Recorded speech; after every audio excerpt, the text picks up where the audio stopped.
right, shalom, shalom. First and foremost, giving our honor, praises, and glory to Yahweh Ba'ashem, Yahweh Shai, Ba'ashem, Rekha, Gudash. Double honors to the apostles, the elders of the great millstone who are well. Peace, love, salutations, and blessings to the Lord's elect. This is the brother Yeshaya, part of Men of Valor, South Carolina. And this lesson right here is going to be about today, so-called 420. Now, first and foremost, today is the new moon Sabbath, okay, which is the start of the new month, which is another lesson. Actually, I might do that one after this one, okay, because the new moon, contrary to popular belief, okay, contrary to dumbass belief, is not the full moon. All right, the new moon is a clear moon. Okay, basically the moon resets itself. Okay, and that's why that new moon looks kind of dark.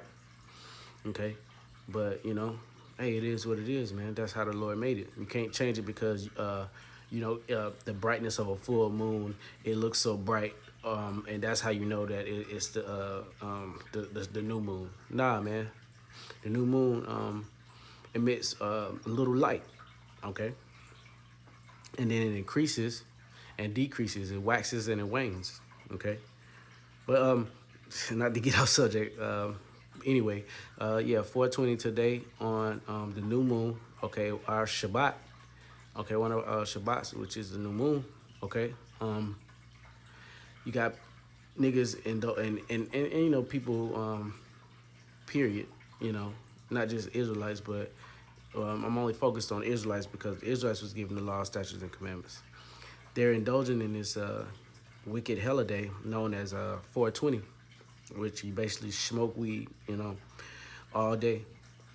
It's a day dedicated to it. Now you got Israelites that would rather do this and spend money and actually put their spirit into something so vain as 420 than to put their spirit or put their energy, okay, into something that's actually substantial, which is the high holy days of Yahweh Ba'ashem Yahweh Shai. Okay, so without further ado, I'm gonna get into this. This is this article. It came out in 2016, but it still applies today. I can still use it for edification. All right, and basically, when you're smoking, period. All right, smoking is not a custom of the Israelites. Okay. Smoking is not a custom that Yahweh Ba'ashem Yahweh Shai gave to us as part of our heritage. All right, this custom right here of smoking belongs to the heathen, okay? And this is where one of the starts is from, man. Shiva, and this way it reads. The article reads, Shiva is a god who likes marijuana, and so do many of his followers. So with you smoking, you are, either knowingly or unknowingly, serving this false god or whatever, this Hindu god, okay? Because this is part of the custom. Now, you can read the picture says, a Hindu holy man in Kathmandu smokes a chilam, a traditional clay pipe on March 6th, the eve of a festival honoring the god Shiva. So there you go. Now, this 420 is a festival, and you're honoring a false deity, okay? Point blank, period, all right? So, committing spiritual fornication on this day, and then like I put in the chat, through the spirit, the Lord has been putting a lot of his high holy days on your carnal wicked ass holidays, man. Okay, because look at, in instance, today is the new moon Shabbat, but the Lord put it to where it's on 420 to put all y'all niggas in the trick bag and to make him even madder than he already is, man. Okay. So judgment is coming, man. I'm going to read a little bit of this article. It says Shiva is one chill deity, see? He's one of the three major gods in the Hindu religion, and he has a penchant for pot. Okay, now, a lot of Jake like to, say, oh, I'm Rastafari, or it's from the earth, it's from the land, and everything like that. Okay, cool. Marijuana is from the land. Okay, and it is a nice plant. I like the plant. But you're not supposed to smoke it. Okay, there's different ways you can get the CBD oil, which has healing properties and and calming properties and things like that. You can make your own oil, okay, and it's more ways than to defile your temple.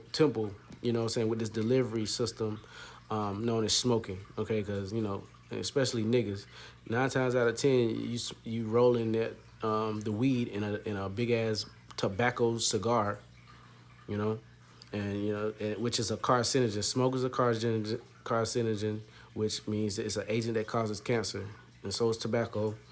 So, when you put those together, hey man, you're just destroying yourself. And this is the Lord's temple. Okay. Shiva loves marijuana. We come to share Shiva's prasad offerings with everyone else. Explains a 60-year-old holy man, yeah, all right, who gives his name as Raid Baba.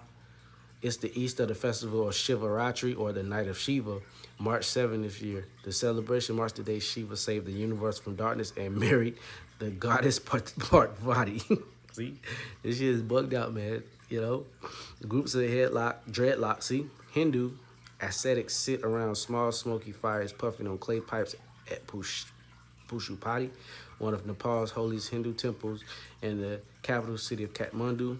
See, so there you go. And then dreadlocks, that's a hit. That's a Hindu custom as well. Okay, so, most of you niggas is just really practicing Hinduism. For real. Hundreds of holy men and some women have traveled from around Nepal and India for the festival. They spend the days before the blah, blah, blah, blah. But yeah, there you go.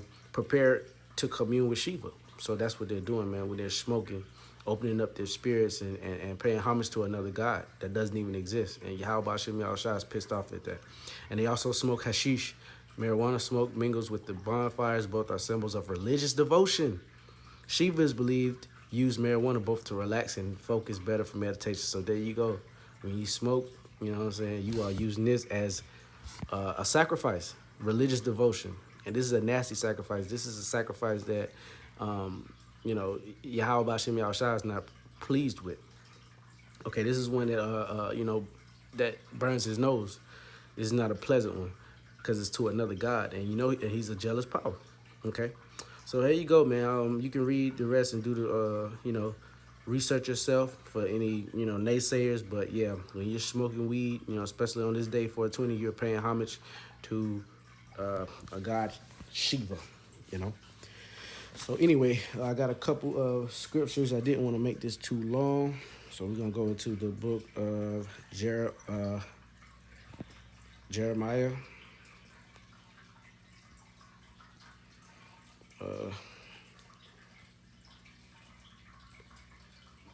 Chapter 10 and verse 1. Hear ye the word which the Lord speaketh unto you, O house of Israel.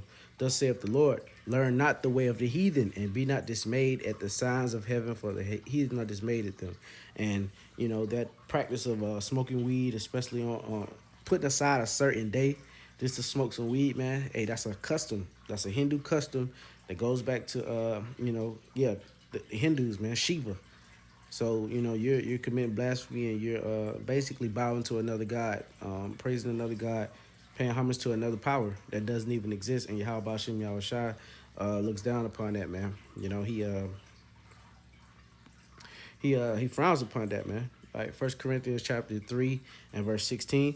Know ye not that ye are the temple of the Most High, and that the spirit of Yahweh Bashem Yahushua dwelleth in you. If any man defile the temple of Yahweh Bashem Yahushua, him shall the Most High destroy. For the temple of the Most High is holy, which temple ye are. So there you go. The scriptures also say that we were bought with a price. So this body, we're really renting this body, man. So this doesn't belong to us. So we can't, when you rent a property, you can't paint the walls. You can't make any type of changes or alterations to it. But if you own your house, you can do whatever the hell you want to. We don't own this house that we have right now. Okay, this skin, this body, we don't own this, man. Okay, so you got to treat it as such. You got to treat it as a rental. You got to treat it as a lease. You're gonna put that paper down on that car floor. You're gonna do it whatever you need to do, so that when the owner gets back that rental, there's no spots and no blemishes on it. Okay, and we should be doing the same thing, man. All right. This is the book of Jeremiah, chapter 4 and verse 22. For my people is foolish, and they have not known me. They are sottish children, and they have none understanding. They are wise to do evil, but to do good they have no knowledge. So our people are wise to evil. They will go and spend their last and save up some money to go get some weed, um, put themselves around people that they know have a lot of weed so they can get smoked out, and just do intricate evil shit just to go off. But when it comes to our high holy days that Yahweh Shem Yahshua has pleasures in, they don't want to participate in those. They are quick to do evil, man. Okay, Jeremiah 4:22. Once again, for my people is foolish. They are foolish people. They have not known me. They are sottish children, and they have none understanding. They are wise to do evil, but to do good they have no knowledge. They are retarded. Okay, especially in these times, if the Lord didn't wake you up and you still doing all type of shit. Of course, there's gonna be a multitude that comes in the last part, but man, it's gonna be way more people that perish than live. Exodus 20 and verse 3. Thou shalt have no other powers before me. Okay? Thou shalt not make unto thee any graven image or any likeness of anything that is in heaven above, or that is in the earth beneath, or that is in the water under the earth. Thou shalt not bow down them. Thou, it's like it. Thou shalt not bow down thyself to them, nor serve them. For I am the Lord thy power. I am a jealous power, visiting the iniquity of the fathers upon the children unto the third and fourth generation of them that hate me. So Yahweh Shem Yahushua is a jealous power. And when you're doing this, either knowingly or unknowingly, ignorantly or willingly, hey man, you're gonna get judged for it. But hey, the prophets are out, these videos are going out, so you really don't have an excuse. There's no more cloak for your sins, man. All right. Here we go. 2 Corinthians chapter 7 and verse 14. For if I have boasted anything to you, slack you.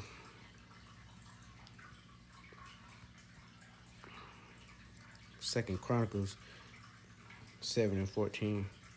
There it is.